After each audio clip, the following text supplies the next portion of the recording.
Assalamualaikum warahmatullahi wabarakatuh. Perkenalkan, nama saya Sanas Arifah Zahra dengan NIM 231000140 dari kelas 2D.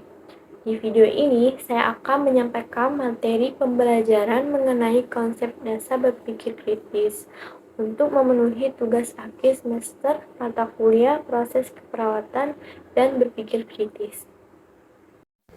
Berpikir merupakan suatu proses yang berjalan secara berkesinambungan, mencakup interaksi dari suatu rangkaian pikiran dan persepsi. Pikiran atau memori menyimpan segala sesuatu dan hanya mengingat apa yang diperlukan dan apa yang berarti dalam kehidupan. Dengan demikian, seseorang mampu menganalisis informasi yang didapat dan mengembangkan kreativitas serta lebih berhasil dalam pemecahan masalah dan pengambilan keputusan. Oleh karena itu, untuk memaksimalkan memori, kita harus membuat informasi tersebut bermakna, yaitu memahami informasi tersebut dengan mengetahui apa pentingnya suatu informasi dan memberikan makna sendiri, yaitu mengasosiasikannya dengan hal-hal dari kehidupannya sendiri.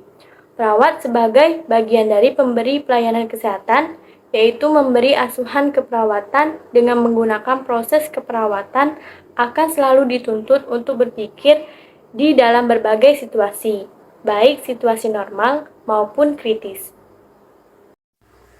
Berpikir diartikan pula menimbang-nimbang dalam ingatan dengan menggunakan akal budi untuk mempertimbangkan dan memutuskan sesuatu yang dilakukan untuk memahami realitas dalam rangka mengambil keputusan, memecahkan masalah, dan menghasilkan sesuatu yang baru. Dalam arti lain, berpikir dapat menghasilkan suatu kreativitas. Menurut Strader, berpikir kritis adalah suatu proses pengujian yang menitikberatkan pendapat tentang kejadian atau fakta yang mutakhir dan menginterpretasikannya serta mengevaluasi pendapat-pendapat tersebut untuk mendapatkan suatu kesimpulan tentang adanya perspektif atau pandangan baru. Berpikir kritis juga sebagai suatu teknik berpikir yang melatih kemampuan dalam mengevaluasi atau melakukan penilaian secara cermat tentang tepat tidaknya atau layak tidaknya suatu gagasan. Berpikir kritis merupakan suatu proses berpikir atau kognitif yang mencakup penilaian dan analisis secara rasional tentang semua informasi, masukan, pendapat, dan ide yang ada, kemudian merumuskan kesimpulan dan mengambil suatu keputusan. Komponen berpikir kritis meliputi pengetahuan dasar spesifik, pengalaman, dan kompetensi. Pengetahuan dasar spesifik merupakan komponen pertama berpikir kritis yang meliputi teori dan informasi dari ilmu-ilmu pengetahuan, kemanusiaan, dan ilmu-ilmu keperawatan dasar. Pengetahuan ini dapat diperoleh perawat melalui jenjang pendidikan yang diikuti mulai dari diploma, sarjana, sampai tingkat pendidikan master atau doktor. Semakin banyak pengetahuan yang dimiliki, semakin banyak pilihan ketika menghadapi situasi yang menantang. Semakin banyak pilihan dengan mengumpulkan informasi akan mempunyai kemampuan untuk membuat keputusan yang benar dan penuh keyakinan sehingga menciptakan kekuatan pada diri sendiri. Pengalaman merupakan komponen kedua dari berpikir kritis. Pengalaman perawat dalam praktis klinik akan mempercepat proses berpikir kritis, karena ia akan berhubungan dengan kliennya, melakukan wawancara, observasi, pemeriksaan fisik, dan membuat keputusan untuk melakukan perawatan terhadap kesehatan kliennya. Pengalaman di lahan praktek merupakan laboratorium nyata bagi penerapan ilmu keperawatan, di mana perawat akan menerapkan teori yang sudah dipelajari dan tetap memperhatikan kenyataan yang ada dengan mengadakan penyesuaian, mengakomodasi respon klien, dan memperhatikan pengalaman yang terjadi. Pengalaman adalah hasil interaksi antara individu melalui alat inderanya dan stimulus yang berasal dari berbagai sumber belajar. Kompetensi adalah seperangkat tindakan cerdas dan penuh tanggung jawab yang dimiliki seseorang sebagai syarat untuk dianggap mampu oleh masyarakat dalam melaksanakan tugas-tugas di bidang pekerjaan tertentu. Kompetensi merupakan kemampuan individual yang dibutuhkan untuk mengerjakan suatu tugas atau pekerjaan yang dilandasi pengetahuan, keterampilan, dan sikap kerja sesuai untuk kerja yang dipersyaratkan. Contoh, untuk menunjukkan kompetensi melakukan prosedur mengukur tekanan darah klien, mahasiswa harus melakukan praktek mengukur tekanan darah di laboratorium sekolah terlebih dahulu sebelum ke klinik. Ini dilakukan untuk memastikan apakah prosedurnya sudah sesuai dengan cara kerja yang telah diajarkan. Sikap dalam berpikir kritis. Sikap merupakan kesiapan atau kesediaan untuk bertindak. Sikap belum merupakan suatu tindakan atau aktivitas, akan tetapi adalah merupakan predisposisi tindakan atau kesiapan untuk bereaksi terhadap stimulus atau objek. Sikap senantiasa terarah terhadap suatu objek, tidak ada sikap yang tanpa objek. Sikap dalam berpikir kritis mempunyai 3 komponen pokok. 1. Kepercayaan atau keyakinan, ide, dan konsep terhadap suatu objek atau pengetahuan berpikir. 2. Kehidupan emosional atau evaluasi terhadap suatu objek. 3. Kecenderungan atau kesiapan untuk bertindak. Sebagai contoh, seseorang telah mendengar informasi mengenai informasi tentang imunisasi polio. Maka saat berpikir, emosi dan keyakinan ikut berperan sehingga ia berniat untuk mengimunisasi anaknya agar tidak terkena polio. Ada beberapa sikap perawat dalam berpikir kritis, yaitu 1. Berpikir mandiri. Pada mulanya, pemakaian cap bagi perawat adalah bertujuan untuk menutupi dan mencegah rambut kontak dengan klien atau peralatan steril. Tetapi kenyataannya, sekarang perawat yang memakai cap hanya sekedar menempel di atas atau di belakang kepala. Sebagai perawat yang berpikir mandiri, ia dapat menangani dan mengubah kondisi tersebut dengan alternatif pemecahan yang dapat dilakukan. 2. Rendah hati. Pemikir yang kritis akan merasa dan mengakui tidak tahu apa-apa. Mereka akan berusaha mencari informasi baru dan berpikir ulang untuk mengambil suatu kesimpulan. Contoh, sebagai perawat yang baru bekerja pada unit tertentu, tentunya akan merasa gelisah atau cemas.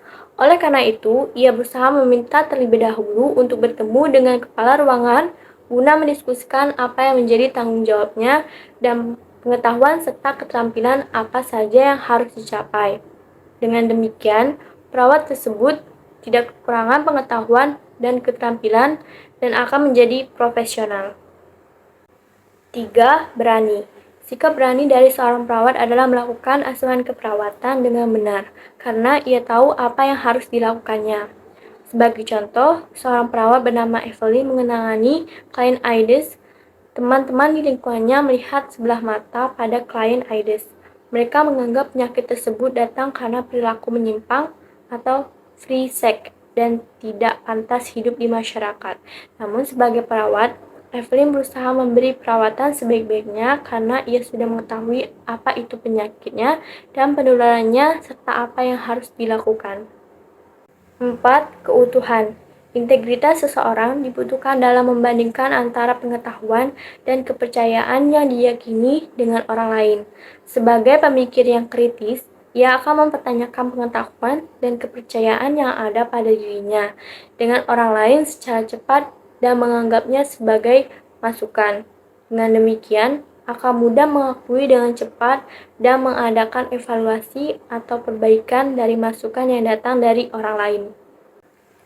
5. Ketekunan.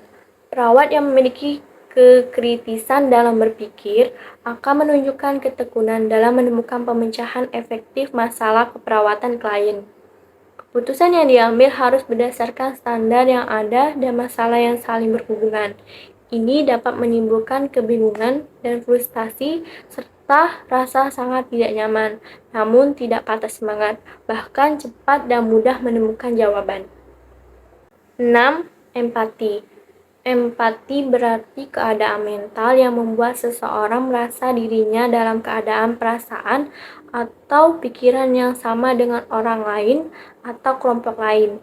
Contohnya, sangat sulit bagi perawat untuk memahami perasaan klien yang dirawat jika perawat tersebut belum pernah sakit atau dirawat. Pengetahuan tentang sikap empati ini sangat penting untuk memahami orang lain sehingga dapat berkomunikasi dengan tidak menyinggung perasaannya. 7. Tanpa prasangka. Pemikir yang kritis tidak mempunyai prasangka atau dugaan pada orang lain.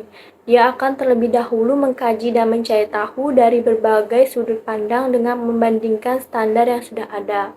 Sikap ini membantu seseorang dalam mempertimbangkan pandangan yang berbeda dan mencoba untuk memahami ide-ide baru sebelum menolak dan menerimanya. 8. Eksplorasi pikiran dan perasaan.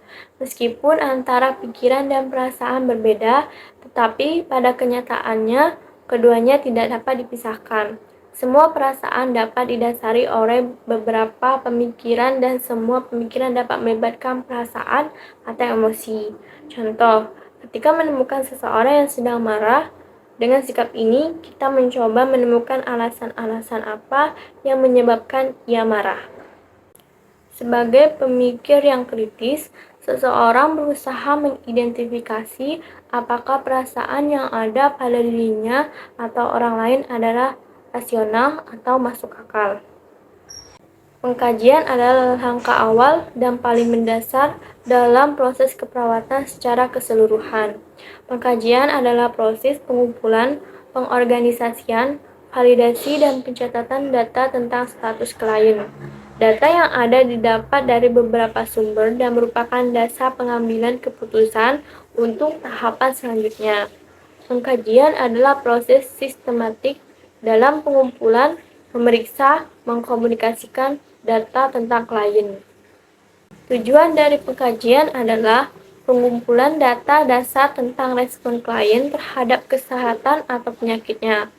Pengkajian yang baik dan benar memberi peluang bagi perawat untuk menerapkan pengetahuan dan pengalaman dalam melakukan observasi dan pemeriksaan untuk mengumpulkan data tentang klien.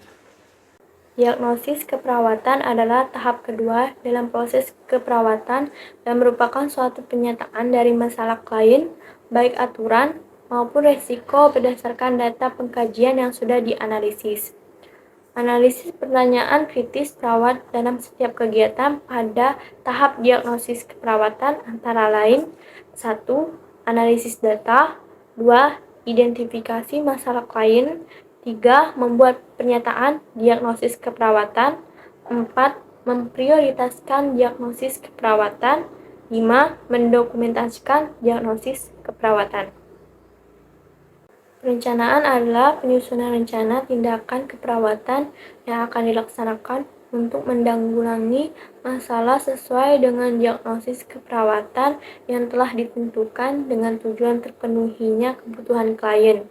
Perencanaan adalah tahap ketiga dari proses keperawatan ketika perawat dan klien mengembangkan tujuan dan kriteria hasil dan strategi keperawatan untuk mencegah, menurunkan atau mengurangi masalah kesehatan klien. Ketidakmampuan klien untuk memenuhi kebutuhan dasarnya sendiri merupakan dasar dari intervensi keperawatan, baik itu terjadi karena meningkatnya tuntutan kemandirian ataupun menurunnya kemampuan untuk dapat memenuhi kebutuhan dasarnya sendiri. Implementasi adalah pelaksanaan rencana tindakan yang telah ditentukan dengan tujuan kebutuhan klien terpenuhi secara optimal. Implementasi adalah fase ketika perawat menerapkan perencanaan ke dalam tindakan. Implementasi adalah tahap keempat dari proses keperawatan yang terkait dengan pelaksanaan perencanaan yang telah dibuat dan mengacu pada rencana keperawatan. Perawat bertanggung jawab dalam melaksanakan rencana keperawatan dengan melibatkan klien dan keluarga, serta anggota tim keperawatan kesehatan yang lain. Evaluasi adalah proses penilaian pencapaian tujuan serta pengkajian ulang rencana keperawatan. Evaluasi adalah proses untuk menjamin kualitas dan ketepatan perawatan yang diberikan dengan meninjau keefektifan rencana perawatan. Evaluasi merupakan tahap akhir dari proses keperawatan dan diarahkan untuk menentukan respon klien terhadap intervensi keperawatan serta sebatas mana tujuan atau kriteria hasil sudah tercapai. Tujuan perawat melakukan evaluasi adalah menentukan kemampuan klien dalam mencapai tujuan yang telah ditentukan dan menilai efektivitas rencana keperawatan atau strategi asuhan keperawatan.